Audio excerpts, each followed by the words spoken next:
ebuhle bomzinyathi. Ngoba kukhe kade ngikusaba.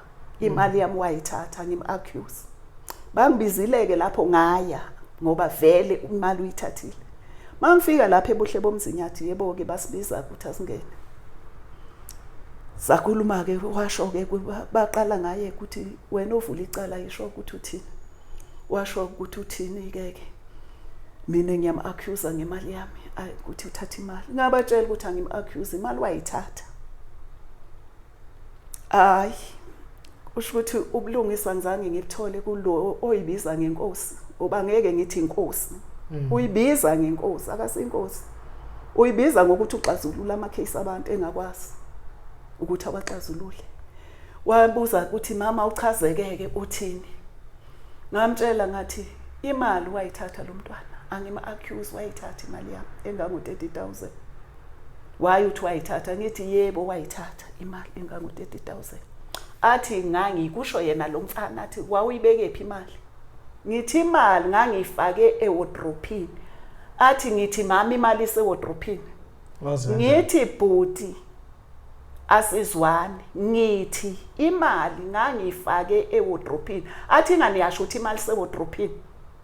Hamba imali isewardrobe. Ngithi imali ayikho ewardrobe. Wayithatha ewardrobe. Athi ngiyatshela ngithi imali isewardrobe.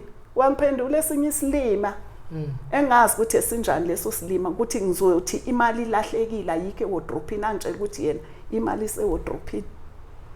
Angazi ukuthi wasuka wayoyibona imali ewardrobe.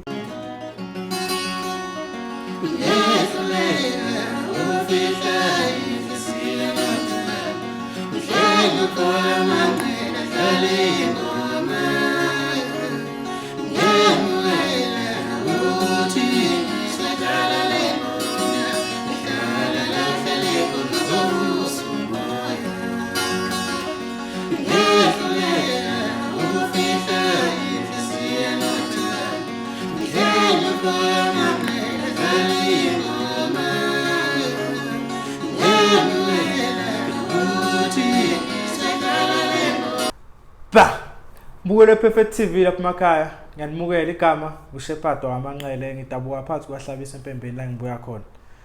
Sikhona namhlanje nginiphathele umama uPoppy uMantuli wakhona la eOrange Farm. Kodwa ngokudabuka phansi eNewcastle eMadadeni. Phethe istory esibhlungu ke ngalendlela lena ukuthi usungaze ushintshelwe ingane yakho ikwenzele izinto ongayiqondi kahle ukuthi ingakwenza kanjani ingane lokhu izala. But angikwazi ukukhuluma ngeqa amagulu ebekhona umama uzoyikhulumela sonke istory bafethu sekuleyo ndaba izibhethi PTV 50 nayi icode ikhona with description evidweni ikhona ngiyacela nihambe ningene kubo bafethu ngiyabona naphusha asiphushene ukugcina bafethu kusele kancane bese ngathola 20 abantu abazo register targeted Rachel lenyanga le ngiyacela PTV 50 ngene izibhethi ujoin lapho izicode yethu nayi with description PTV 50. Mama Mantuli njani asimukele Perfect TV sibonge isikhathi nje ukuthi uzivashele uzohlala nathi namhlanje. Mangibonge ndodana isikhathi. Yeah. Yimi kuPoppy ngwaKaNtuli. Yeah. Orange Farm. Nginenkinga lana mntana. Wenze njani mama khuluma nathi. Inkinga yami ibhlungu. Nginomntwana kadadewethu wangithathela imali endlini. Maye ngithathela le mali endlini engango 30,000. Umntwana lo ebeza evakasha endlini. Elibe evakasha. The day ezogcina ukuza kanti uzothatha imali leyo.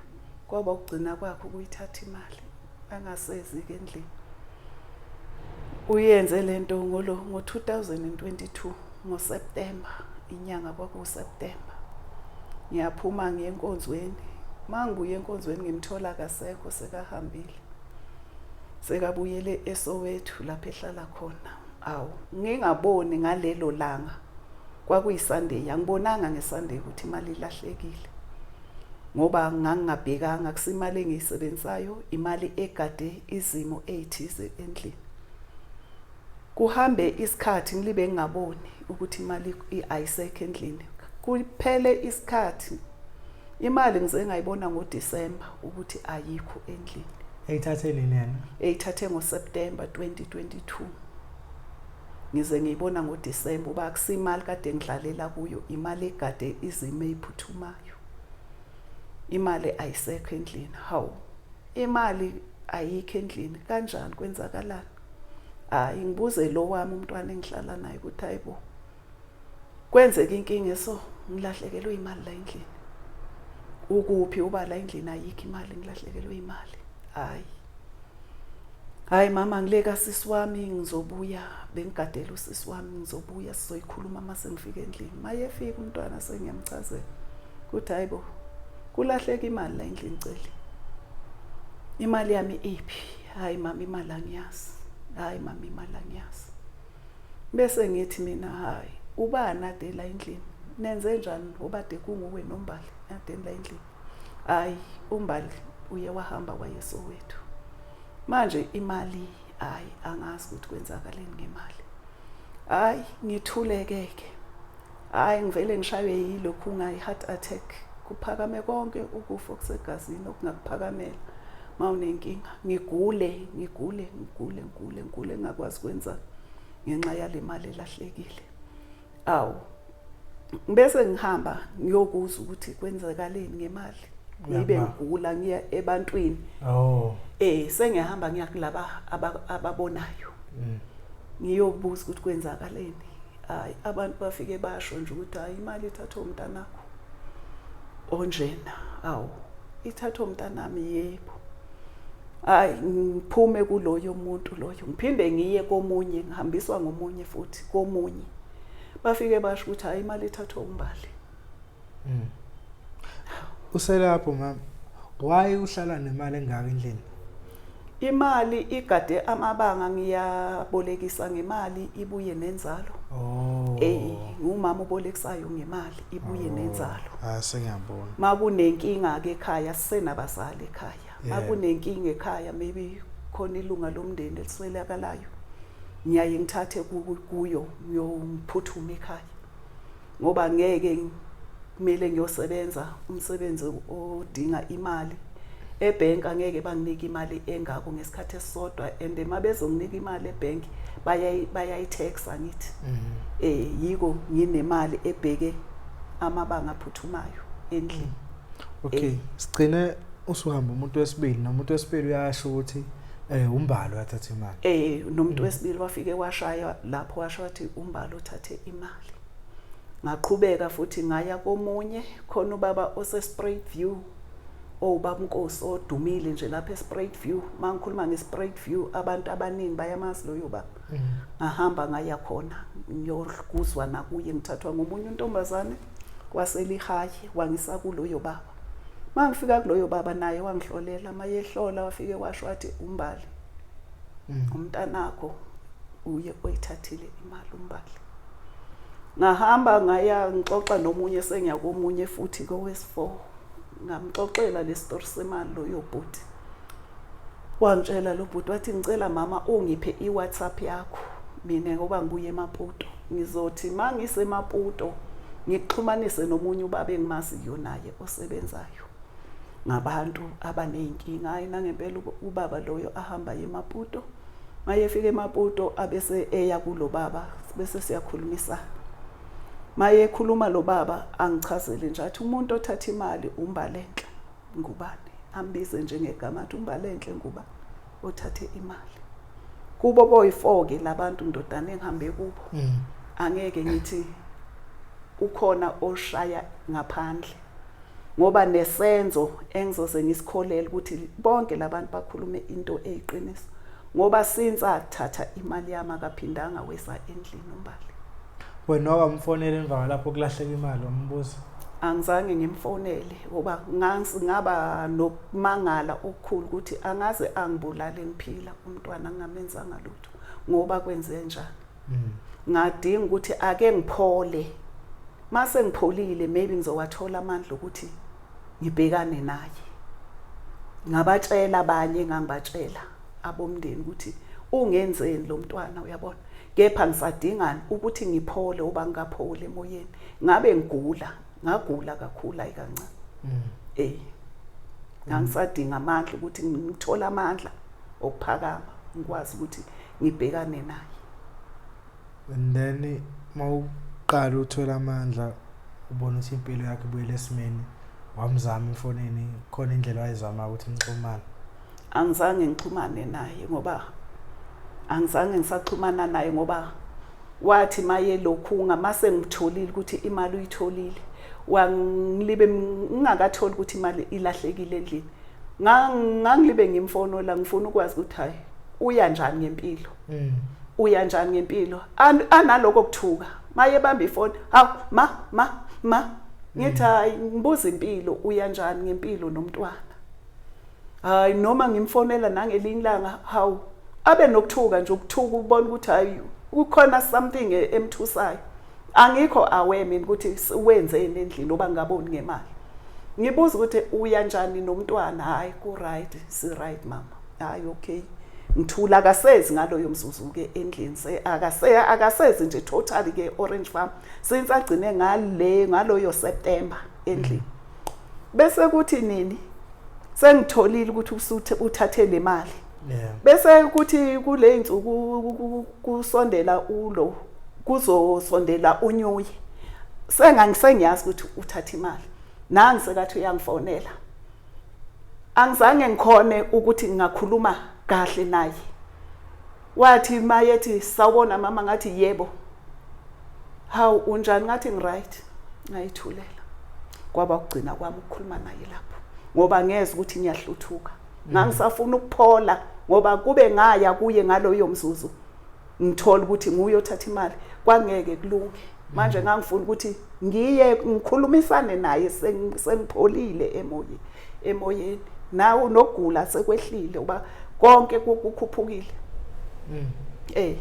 that's why ngathi ngike ngiziphi isikhathi ngike ngehle and then iziphi inyathelo wayithatha ke emva kwalapho mangiqeda ukuthola kanjalo kwathi sisevilias kushona uAnti wami kwafika usisi wami olapha eMadadeni oganele kwaZulu ngamtshela le story ukuthi nayi inkinga sisi umntanakho wangithathela imali endlini engango 30,000 ngamtshela futhi usisi wami ukuthi angiyifihli leyo nto ngiyayikhuluma ngamtshela ukuthi bengisadinga ukuphola bengingakapholi kahle bengisenesilonde esikhulu esigubhekile oba angikhona ukulala angikhona ukuthi ngiphefumule lento ingiphethe kabuhlungu usisi wami ke ngamtshela futhi ukuthi angiyifihli amtshele kwaba usisi wami koyithatha yayomtshela uyithole ngusisi wami leyo nto uyithatha kanjani uyimukela kanjani yena uMbali maye ithatha ke lapho uMbali ke wathi maye semtshelile kusisi wami wasengisendela imessage uMbali ukuthi bengiye kwaNtuli ngiyodla inyama opha bengiyokhuluma ngaye yena ke angeke awuvala umlomo uzokhuluma bonke labantwana babosisi bami abashona uzobatshela ukuthi mina bengithini ngabo ngathi ngoba ayikho into embi engake ngayikhuluma ngabo angeke ngithule sekuyindlela esibhoboze ithumbu leli okudala lingidla ngaphakathi ukuthi seyifikile kuyoba ngasho kusisi ukuthi angiyifihli lento ngangifuna vele ukuthi amtshele izoze ikhona ukuthi ikhulumeke oba bese ngipholile bese ngitholile ukuphola kancane and then ngicathi abantu bayizwa le voice note eqeda ukudlala la iqhamuka nini le voice note le ethi phuma ededi lakho kanjani njani ngicela ukuthi leyo ngiyenze ngapha kulokhuzeni mayese silapho kwasesuka ke uMbali mina ngihlala la eGoli yena uhlala la eGoli naye uyasuka uMbali uya awukakayi kuye angakayi kuye asamfonele futhi cha ngagcina nje mayethu ufuna ukungifisela unyuye ngithi ungifiselana ungifiselelano ufuna ukungifisela unyuye ekade ngulala yini leyo wamtshela kanjalo angizange ngimtshele ngavele ngadroba ifoni ukuthi why efuna ukungifisela ngamphendula nje ngalokho ukuthi ngi-right engibhuqa ngithi yangibhuqa ukuthi akanti akafi lo sathana ngathi ngi-right ngadroba ifoni kwaba ukugcina kwakhe ukungifonela-ke lapho-ke kwaba ukugcina kwakhe ukungifonela kube wayengazi lutho wayezoqhubeka wayezoyitshela ukuthi hayi maybe khona umamade kumphethe kabi aqhubeka bese ephinda ngifonela akazange saphinda ukufona until ngize ngitshele usisi wami kube uyena othwala indaba ke le yokulahleka kwemali yami ayomtshela and aseyaqhubeka ngithi nawe uhlala la eGoli nawe uhlala la eGoli umbali uhlala eGoli uPopo uhlala eGoli maye semtshelile usisi wami sasila eNatal kwakunomembezo womunye umntana kasisi wami lokhuzeni eSkopari masuka ke eSkopari ke mina ngiyasuka ngiyabuya ngizeGoli yena akasaleke ahambe ke aye lapho angazi bathi ubuhle bomzinyathi ayongivulela icase khona maye yongivulela icase khona athi mina ngiyam-accuse ngithi untshontshe imali engango 30,000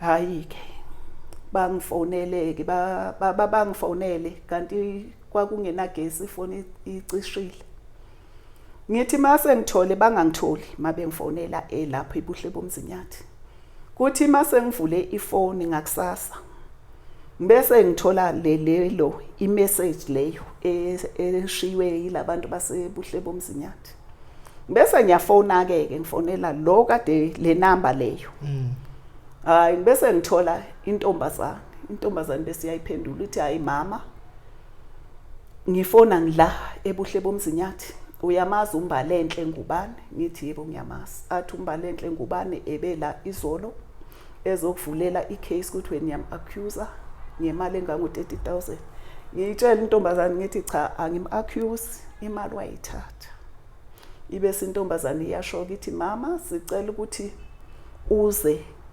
nge-5 zikaNovember icase yakho nombali izobila ebuhle bomzinyathi nge-5 zaNovember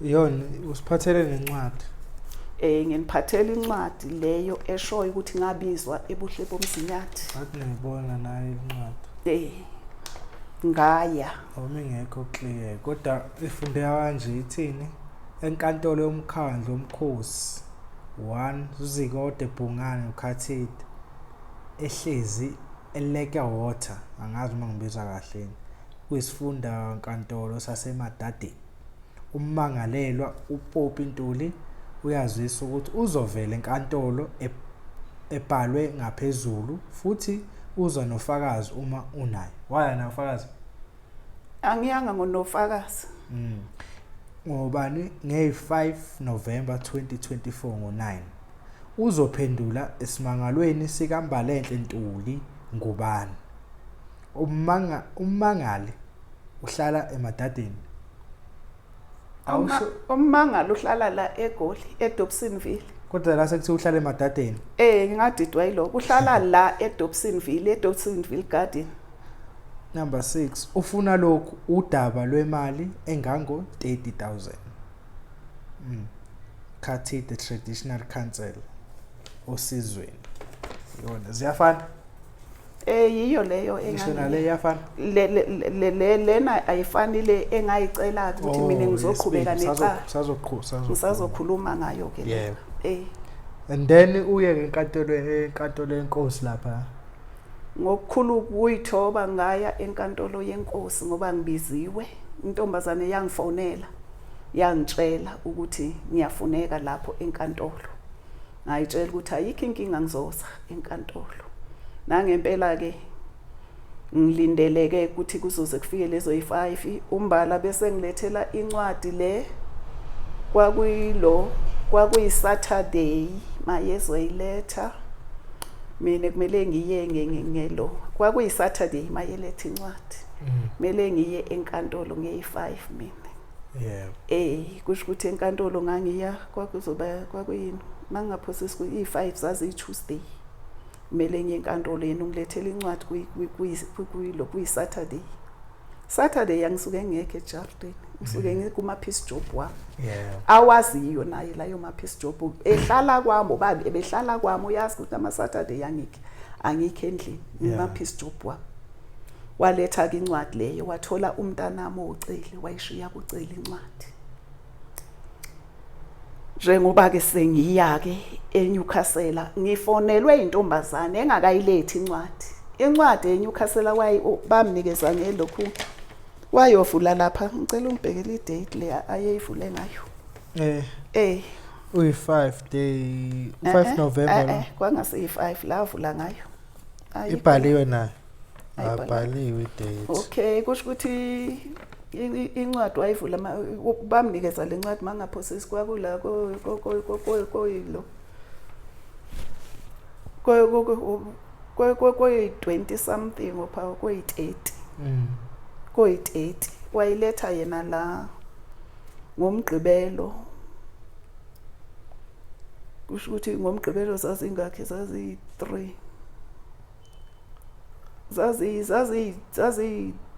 zazi 2 ngomgqibelo wayiletha nge2 za November incwadi eyithathe nge8 ika October lapho wazongilethela yona ngelo nge3 ufuna uya nge5 wayiletha nge2 za November mina kumele ngiye nge5 kuyi Tuesday sengifonelwe ebuhle bomzinyathi ukuthi mina kumele ngiyise intombazane yangitshela ukuthi mama sicela uze ebuhle bomzinyathi uma yelana nawe nombala enhle ngubani ngathi okay ngizoza ebuhle bomzinyathi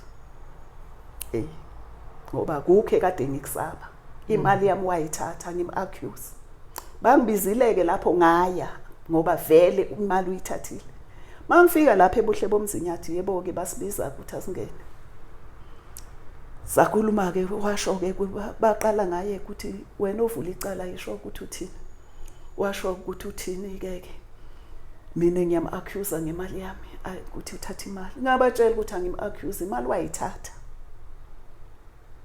hayi usho ukuthi ubulungisa ngizange ngikuthole kulo oyibiza ngenkosi oba ngeke ngithi inkosi uyibiza ngenkosi akasinkosi uyibiza ngokuthi uxazulula ama-case abantu engakwazi ukuthi abaxazulule wabuza ukuthi mama uchazekeke uthini ngamtshela ngathi imali wayithatha lo mntwana angima-accuse wayithatha imali yami engango-30,000 waye uthi wayithatha ngithi yebo wayithatha imali engango-30,000 athi ngangikusho yena lo mfana athi wawuyibekephi imali ngithi imali ngangiyifake ewardrobe athi ngithi mama imali isewardrobe ngithi bhuti asizwane ngithi imali ngangiyifake ewardrobe athi ngani yasho ukuthi imali sewardrobe hamba imali esewardrobe ngithi imali ayikho ewardrobe wayithatha ewardrobe athi ngiyatshela ngithi imali sewardrobe wamphendula esinye isilima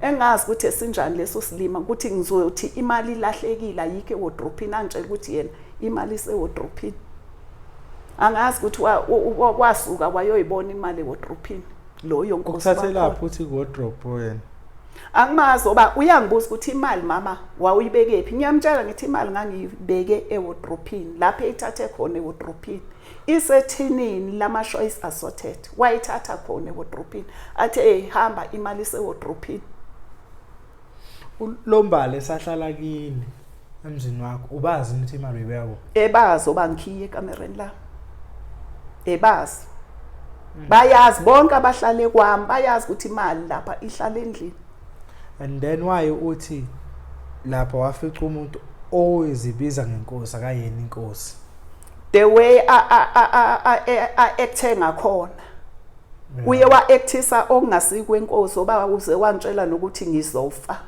bulawa yini manje uye phela owazi ukuthi ngizobulawa yini ngizobulawa ngamanga oba nginamanga washo njalo ukuthi nginamanga ngizofa manje sengifile ngizofike ngithini kule mali kulo mama lengane ngoba ngihlukumeza lengane obiyintandana ngamtshela ukuthi angihlukumeza ingane iyayithatha imali yami angitshela ukuthi ngizofa inkosi njalo leyo inkosi leyo umdala mama unamanga ukhuluma amanga mtshela ngathi angikhuluma amanga ngiphuza utshwala angibhemi imali yami wayithatha lo mntwana ngamcela ke futhi ukuthi njengoba nimkhulumela nomama loyo enihleli naye nikhuluma nabo khona umunye umama wayikhona kwakhona abanye abomama bomkhandlu wakhe la yayethu umkhandlu wakhe akwazi wathi lo mama wazi ngani ukuthi yathathwa ingane yakho ngasho ngathi ayithathwa ingane yami imali yami yathathwa umbali ngahamba angeke uthi ulahleke unezimvu ezi10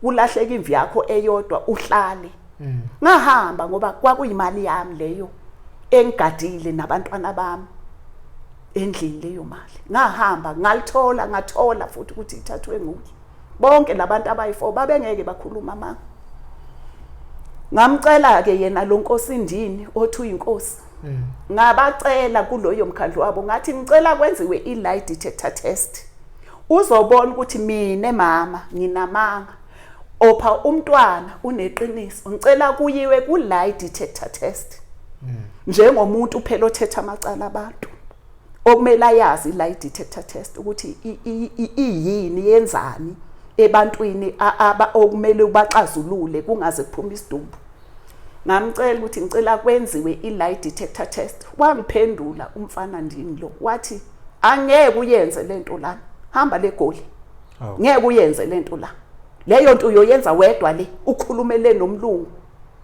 hawu ngaxakeka ndodana ukuthi ngiyoyenza ngedwa ngoba i-lie detector test kumele ngihambe naye lona ongibophisile lana siyoyenza naye mayizongitshela athi inkosi angihambe ngiyoyenza ngedwa ingani mina ngizile ecourt njengoba ngize naye la ecourt ne-lie detector test niya noyi2 ku-lie detector test ngadideka ukuthi uchaza ukuthini uthi uhamba wedwa wathi ngizohamba futhi angeke ngiyenze lapha eNewcastle ngihambe ngiyoyenza eGoli wena mama ulibu waste imali usazo waste enye imali umosha imali usuka leGoli umosha imali uzala eNewcastle kanti kwangamele na ngiye eNewcastle oba ngabizwa nguye eNewcastle into engifuna ukuyazi ukuthi kwakungamele ngiye na eNewcastle oba ngibizwe nguye eNewcastle maye sezongitshela ukuthi ngiwaste imali ngibosha imali ngisuka eGoli ngibosha imali namanje usafuna ukumosha enye imali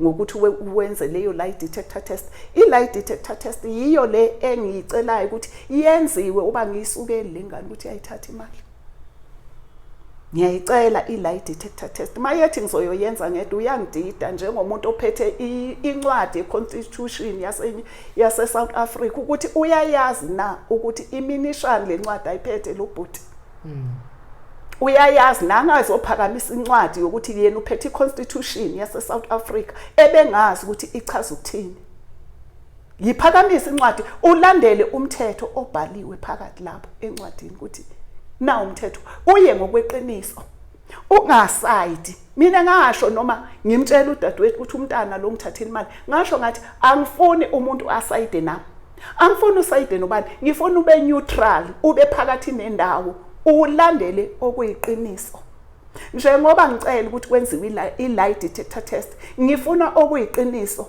oba ngifuna umuntu asayide nami angifuni umuntu asayide nobani akalandele enze njengenkosi kwakumele enze kuyiqiniso ukuthi yebo njengoba umama ecela ukuthi kwenziwe i-lie detector test ake lihoxe icala ni wena ngane nawe mama nihambe niyokwenza i-lie detector test mase niqedileke nibuye nize la enkosi yenkantolo ke kuzobonakala ukuthi umama usukela ingane upha ingane ikwenzile lokho akazange abe kuleyo ngqondo wathi ukusuka ubaba uNkosi loyo Ndini wathi wena mama unamanga usukela lengane cela uxolo kulengane wena mama uzofa uyofika uthini kumama lengane wena mama bonke abantu abeza kwakho babona ungathi bangamasela bayantshontsha ngathi ngicela nibafonele walelana ubamnkosi ukuthi kufonelwe labantu laba abayebeze kwami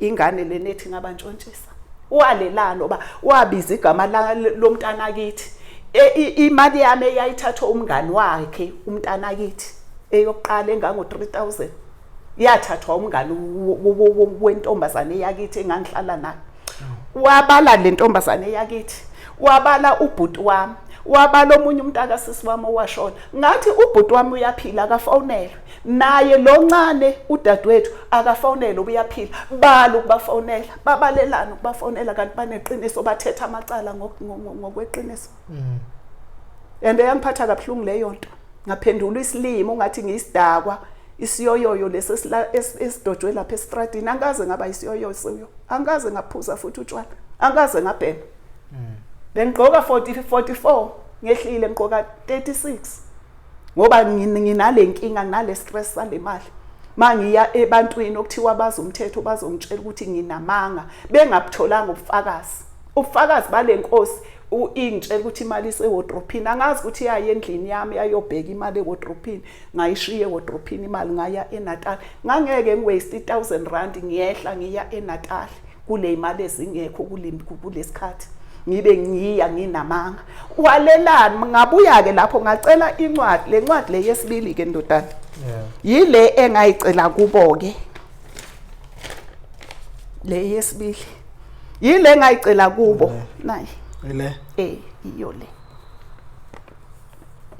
iphi ngathi le iyo le beba engayicela kubo nayi ile nge5 ine date ile angithi nge5 ileyo date engabizwa ngayo ngase ngicela ke incwadi ukuthi kubonakala ukuthi angizange ngangaya ngiye ngaya lapho kuleyo inkantolo yalenkosi phela Dingbizile ngase ngicela lena ke yokuthi ngicela incwadi ezoba ufakazi bokuthi bengizile lapha banginikeza ke lena ke ndodana ngabatshela ukuthi ngiyaqhubeka ngiyoyenza i-lie detector test lena ngitshele lo bamnkosi ukuthi angeke ngize ngiyenze la njengomthetho wamacala kumele ngabe unayo indlela yokuthi mangabe omunye umuntu ecela ukuthi kiwe ku-lie detector test akwazi ukuthi yithini nginibhukele i-date yokuthi niye khona niyothetha khona niye nobabili niyokwenza lobo wangixaka mayethi kumele ngihambe ngedwa ukuthi uchaza ukuthini shuthi uya kwakho lapha mama enkantolo yasemadadeni buhlebiyeza traditional court azange kube nesisombululo 2 wayibona uhlambalazeka kunalokho akuzange kube nesisombululo londodana ngayibona ngihlambalazeka phekwaloko ebukisa ngami lo baba naye loyo mama wayelapha ukuthi umdala kangaka mama unama angiwaqamba mama yiko ngicela ukuthi namhlanje kubo bonke abantu ababelapho enkantolo babubona ubufakazi yenziwe i-lie detector test ngize la ngizocela ukuthi njengoba ninceda abantu bonke ngokweqiniso kule Perfect TV nami bengisacela ukuthi ningincede kuze kuyiwe kuyo leyo lie detector test ukuze nomndeni ngoba umndeni uphithene manje umndeni uphithene manje angifuni ukutshela manga uphithene umndeni ngoba usisi wami waze walikhipha igama ukuthi akangazi ukuthi ngiyisilwane ngiyisiphi isilwane phakathi kwazo zonke izilwane ngibhizi ngilwisana nengane encane angazi ukuthi kube yena bengayifaka ezicathulweni zami kunguye olahlekelwe ile mali yena ebezokwenza njani that's why ngilana ngizocela ngokukhulu kuyithoba ukuthi ngicela uze kwenzeke ubulungiswa ngoba eNatal kuloba umnkosi nalabo mama bomkhandla yihleli nabo angizange ngabuthola ubulungiswa ngabatshela futhi ukuthi ngicela kwenziwe i-lie detector test babalelani ngafika la iGold sengilithathile iphepha leli ngoba ngasho ukuthi ngizoyoyenza ngazama ukufona ngifonela abantu abaphezulu abasemthethweni abasebenza ngophoyisa ngifuna ukwazi ukuthi i-lie detector test ngayibhuka kuphi bangitshela ukuthi kube bengihlala ePitori bengizoyenza ePitori ngokuthi ngihlala eOrange Farm indawo eseduzane iCapton Park nangempela ngahamba bangipha amafoni aJecolina umlungu loyo waseCapton Park uJecolina ngabhuka ukuthi sizokwenza i-lie detector test wangitshela ukuthi ibooking yakhe 1000 rand ngathi ayinankinga phekwemali engilahlekele endlini leyo 1000 rand ngizoyikhokha ngibhadale ibooking leyo yakhe nyani mase ngibukile wangipha direction umlungu ukuthi ngihamba kanjani, wangipha ne date ukuthi ngey9 ika December sibe khona ngo11 eCapton Park. Kwathi kuumgqibelo ngahamba ngaya eDobsonville police station ngiyocela ukuthi bangikhaphe ngihambise i-direction kuyo lengane yase Capton Park ukuthi siyokhona ukwenza i-detector test.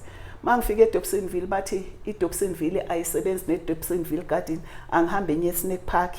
Ngahamba ngaye eSnake Park epolice station, eSnake Park epolice station bafike basifaka istembu ukuthi lencwadi ngizile epolice station yaba nesigcivizo base bengikhapha saya khona. Masifika khona sakokota eminyango saze sayisusa.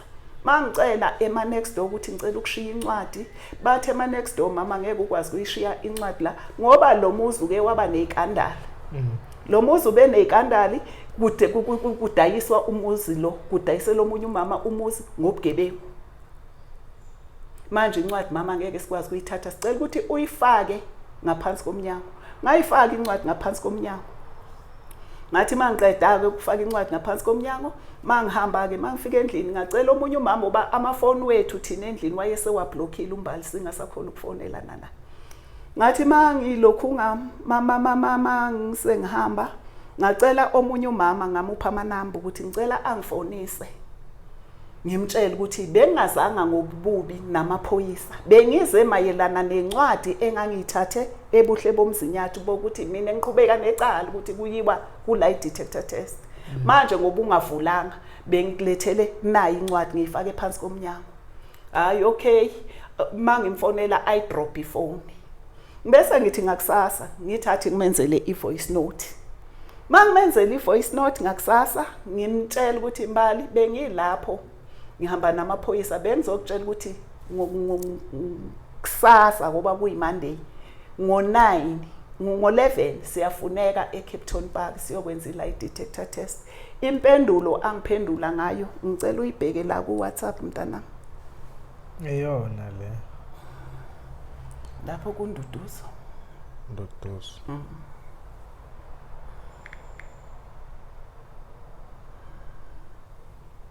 Hlehlisa kuyenzansi. Nayi. Iyona impendulo angiphayo. Ngathi amboreka. Hey, awuphuma phansi komdido wami wena. Amborekanga mina. eCapton Park ngike emsebenzini ngiyahlanya mina. Hamba ekhona. Ngithi wonemali olahlekelwe 30,000 hamba lapho. Thathela wena imali ulambe kanje. Utshela ukuthi wena ilezi ayinhlobo zakho. Xa ngifana nawe mina ngazoyifihlela amaphoyisa ngenzeni isigebengu mina. Njengoba wena wayifihla nje ufike isikiphe esorange uyifihlela amaphoyisa sokucabanga ukuthi lento wayenza ngoba yenziwa wuwe nami ngiyayenza. Angihlukane nami ushiye nje phansi. Hey, awuphuma phansi komdido wami wena. Amborekanga mina. eCapton Park ngike emsebenzini ngiyahlanya mina. Hamba ekhona. Ngithi wonemali olahlekelwe 30,000 hamba lapho. Thathela wena imali ulambe kanje. Utshela ukuthi wena ilezi ayinhlobo zakho. Xa ngifana nawe mina ngazoyifihlela amaphoyisa ngenzeni isigebengu mina. Njengoba wena wayifihla nje ufike isikiphe esorange uyifihlela amaphoyisa sokucabanga ukuthi lento wayenza ngoba yenziwa wuwe nami ngiyayenza. Angihlukane nami ushiye nje phansi. Oh, yona voice note ayisenda le. Iyona ke voice note lena ayisenda ndodana. Into engiyibuzayo ukuthi mangabe ndodana yena engayithathanga imali walelana ukuyokwenza i-lie detector test. Angithi yena akazi ngemali akayithathanga, walelana ukuyokwenza i-lie detector test. Ngoba i-lie detector test ile kade izomgeza igama lakhe libe clean ukuthi yebo umbala akayithathanga imali. Kusho ukuthi mina maye ngisuse eGoli engisa eNatal bengibhorekile. Njengoba uyamuzwa yena akabhorekanga ngithi ayizwa ku voice note uthi yena akabhorekanga. Kusho ukuthi mina ngangibhorekile. Yiko ngagipha 1,000 ngahamba ngaye eNatal. Uthi lengane oyikhulisa le. Lengane kwathi makushona umama abomama babo bebesebenza eShoprite. Ngayithatha ngoba eShoprite bashayise ebusuku abomama babo. Ngabathatha benomunye umntwana wadadewethu. Ngahlala nabo kwami la eOrange Farm.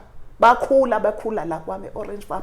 Yonke into yalapha endlini uyayazi lo mntwana ukuthi imali ihlala kuphi uyazi. Wazokukhuluma nawe kanjena mkhulisa. Ngangimkhulisa mntanami njengoba angithi njengoba umuzwe ethi ngicabanga ukuthi kuseyilesiya sikhathi sami.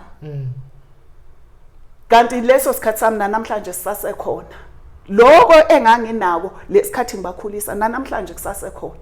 Babehlala kimi bedlamini bengakhukhwilutha abomama babo bethi eShoprite abaholi incane imali abayiholayo. Lokho ababekudla kwakusuke kuphuma kimi. Namhlanje nje ngoba ezongitshela lamagama. Walivula icala emaphoyiseni? Angizange ngilivule icala mntanami. Ngangisezwa lobhlungu. Lento engangisamtshela lo sisi wami ukuthi mase ngipholile ngizo-act. Yena maye sefike eNewcastle etshela efonela lengane. Mina ngangisaphola ngisalindele ukuthi ngizo-act. Waphola wangalivula? Angithi lesikhathi sengipholile ngidibana nosisi wami. Ngisathi ngisazo futhi ngamtshela ke yena ukuthi angikufihli lokho engikutshela kona ngoba bengisaphola. Njengoba usupholile ucabanga ukulivula ukuze kuzokwenzeka le lie detective. Bengicela nje kini uncedo ukuthi kwenziwe i lie detective. Angithi yena sekalivulile icala. Yes. Angithi yena sekalivulile. Akusekho isidingo mina sokuthi ngiyovula icala ngoba yena sekaye uyongivulela icala eNatal. Yeah. Yiko ke mina ngalithatha futhi iphepha kubo labantu bakhe ade yongivulela icala. Ngabatshela ukuthi ngiyoqhubeka ne lie detector test.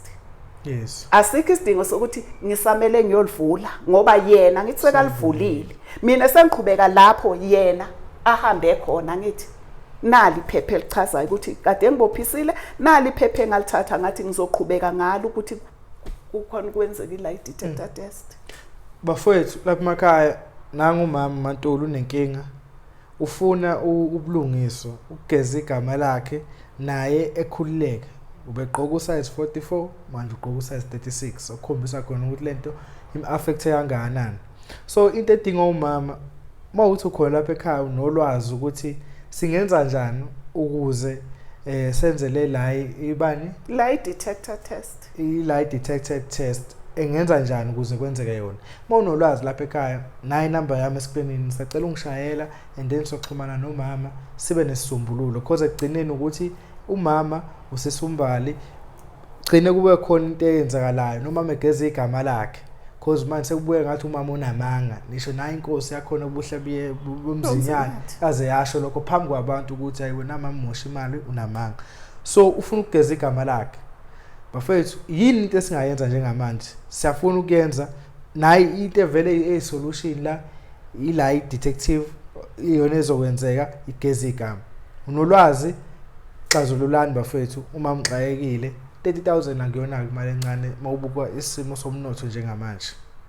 Yini mhlawumbe ungathanda enye futhi mama khona okunye ongathanda ukudlulisa before sivala? Angibuza phela loyo nkosi wakhona ukuthi bengiyibekelana imali endlini angazi ukuthi kanti bengiyibeke esikhotheni na imali opha bengiyibeke endlini yami. Imali ngihlale ngiyibeke khona endlini yami. Ngineminyaka imali yami ngiyibeke endlini yami. Angaze ngayoyibeka esikhotheni. Ngalombalo uyakwazi. Uyakwazi oba ukhulela kwami, ebehlala kwami, ebeza kwami. Ugcina ukuza kwami ngoSeptember maye ezothatha le mali. Wangaphinde weza endlini. Kwagcwaliseka ukuthi yebo imali uyithathile oba akaphindanga weza endlini. Ngingaxabananga naye. Angithi endlini ani bawu3? Endlini besiba u3. Umbali wena nomfana wakho. Hayi anginayo umfana intombazana. Waba nesiqiniseko ukuthi akuyona intombazana yakho. Ngambuza. Ngathi mangilala ngithi ngivala amehlo ikwadlala ifilimu yakhe umbali la emehlweni. Kwaze kwaphela iamporo inyanga kulibe kudlala yena la emehlweni. Ngaze ngathi mama ngithi ngaze ngaphakama ngaye ebantwini. Abantu bafike bakhipha umbali. Bonke abantu engihambe kubo bakhipha umbali. Nabantwana laba base next door abambona mayehamba nethini. Bembuza ukuthi awuphethe amakhekhe ngethini nasi isimbali. Hayi. Bambona labo bantwana. Yona lenkosi yakhe kumbali ayengisekuyo yangibuza ukuthi abantwana bebengamvulisa ingane ithini lelo babona ukuthi linani. Khona umuntu ongakuvulisa isikhwama uphuma kini endlini. Abese ekuvulisa isikhwama loyo muntu ukuthi awuvule lesikhwama ngibona ukuthi kunani esikhwameni. Kwangidida unkosi loyo ukuthi maye ezokhuluma kanjalo ukuthi labantwana abase next door bekumele bamvulise isikhwama ithini lelo aliphethe ukuthi linani phakathi. babezokwazi ngani abantwana ngoba mawuphethe ithini obvious kusho ukuthi uphethe amakhekhe yethini uphuma kini awusophoyisa awusisigebengu uphuma endlini kini bakwakumele bamvulise bathi bamvuliselana wangibuza lokho uNkosi ukuthi why labantwana bengamvulisanga ithini lelo ubusukubalulile kancane ukuthi lethi affect kakhulu ngokuthi wangaphatheka kahle wagula hayi ngisagula namanje ngiyagula namanje oba mangithi ngiyalala ngibhekana nale wardrobe yayinemali kubuya yonke leyo memory oba isekamereni lami umbhedo wami ubhekene nayo iwardrobe leyo mangiqala nje ngene ekamereni ngithi ngiyalala kubuya yonke imemory angikhona ukulala and ngiyajuluka senginokujuluka ngivele ngibe manzi ngijuluke ngibe manzi angikhona ukulala nefamily yahlukana phakathi nendawo nefamily ihlukene phakathi nendawo ngenxa yayo ukuthi mina ngiyamsukela manje bengicela nje ubulungiswa bokuthi kwenziwe i-lie detector test i-lie detector test ngiyazi lapho bangihlale ngibhekelela ama-original enzekalayo mina angibhekelelo generation zonke lezi ezinye izitori ngayibona lapho ukuthi mangabe niphikisana into omunye yenzile engafuna ukuyenza akuyiwe lapha ku-lie detector test i-lie detector test into wayenza ngo-1999 namhlanje oba ku-2025 izofika ikhiphe njengoba injalo ngoba yinto engiyaziyo leyo that's why ngangisho ngithi ngizothi mase ngiphola ngangitshe ukuthi ngizothi mase sengipholile ngiye kuye ngimcela ukuthi mntanami bengicela ukuthi sike siye endaweni esosiyokwenza i-lie detector test usisi wami ngokuthi sengimtshele lento wayidlulisela kuyekeke that's why ikeke yena segijime wayongivulela icala that's why mina ngithathe incwadi mayizokuphendula inkosi le ukuthi incwadi ngiyithathela mina ukuthi ngiqhubeke nombali ngiye ela ku-lie detector test njengoba umbali athatha incwadi kuye ubaba uNkosi loyo wakhona wayiletha kimi nami njengoba ngiye ngabhuka i-lie detector test ngathatha i-direction ngayisa kumbali bona mase ngibatshela ukuthi umbali akafuni benzongitshela ukuthi mina incwadi ngayithathela mina ngangathathela umbali ngangiyithathela ukuqhubeka necala i-lie detector test ifana nakhona lapha enkantolo le kade ngiye kuyo ngoba niya no2 angeke ngiye ngiyi1 ngiya nayo suspect yena kuba uNkosi ukuthi iconstitution wayeyifunde lapho ukuthi i-lie detector test kumele ngiyoyenza ngingedwa bafowethu ngiyazi lapha emakhaya anizange nashaya eceleni baningi abantu esiba nabo banenkinga eziningi mhlawumbe engaphezulu ngisho kwezamama